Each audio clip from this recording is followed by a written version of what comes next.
Hello friends, তো চলে এলাম মরশুমের প্রথম বিয়েবাড়ি। তো অনেক দিন পর একটা বিয়েবাড়ি পেলাম। তো মা মেয়ে কিন্তু সাজুগুজু করে চলে এসেছি। আর এই যে দেখো সীমার বিয়ে, আর সীমাকে সেজেগুজে এত সুন্দর লাগছিল। তবে ওখানে যেহেতু অনেকটা ভিড় ছিল, তো খুব একটা ক্যামেরা করার সুযোগ পাইনি। তো যাই হোক, ওখানে কিছুক্ষণ ফটো তুলে ভিডিও করে চলে এলাম স্টার্টার কাউন্টারে। খেয়ে নিলাম। আর স্টার্টারে যদি এরকম ফুচকা আর পকোড়া থাকে তাহলে তো ব্যাস আর কোনো কথাই নেই, মেন কোর্সের কথা একদমই ভুলে যাবে। তো যাই হোক, তারপরে ফুচকা পকোড়া খেয়ে কিন্তু আমরা একটুখানি কফিও নিয়ে নিয়েছিলাম। আর তখনও পর্যন্ত কিন্তু বর আসেনি, তো আমরা ওয়েট করছিলাম।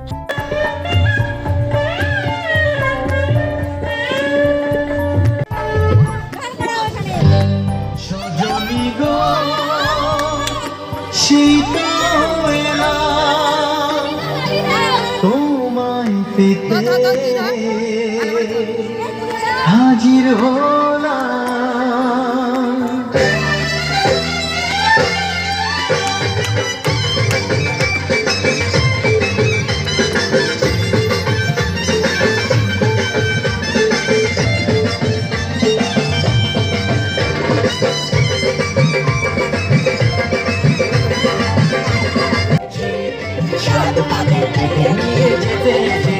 তোমায় তুলে নিয়ে যাবো,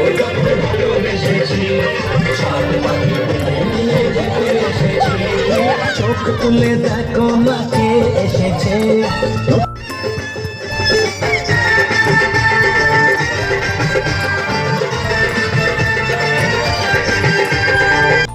আর মেয়ের বাড়ির পক্ষ থেকে যে রিচুয়ালটা থাকে গেট ধরার, গেটে একটা টাকা ডিমান্ড করে ওরা। তো সেটা কমপ্লিট করে বর এবার ভেতরে চলে এসছে, আর একে একে বরযাত্রীও এসে গেছে।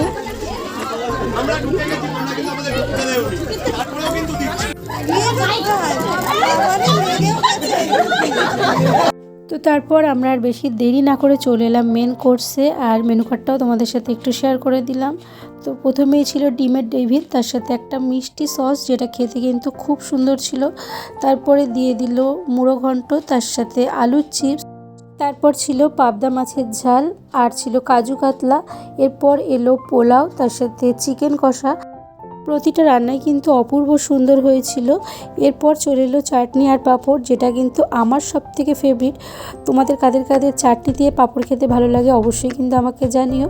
তো সবশেষে চলে এলো মিষ্টি। মিষ্টি কিন্তু আমরা খুব একটা বেশি খাইনি, কারণ অলরেডি পেটটা পুরো ভর্তি হয়েছিল। আর বাবা এখানে পেটে হাত দিয়ে দেখাচ্ছে। তো যাই হোক, তারপর কয়েকটা ফটো তোমাদের সাথে শেয়ার করব। তো কেমন লাগলো আজকের ব্লগ অবশ্যই কমেন্ট করে জানিও। ভালো লাগলে অবশ্যই একটা লাইক করে চ্যানেলটা সাবস্ক্রাইব করো। টাটা।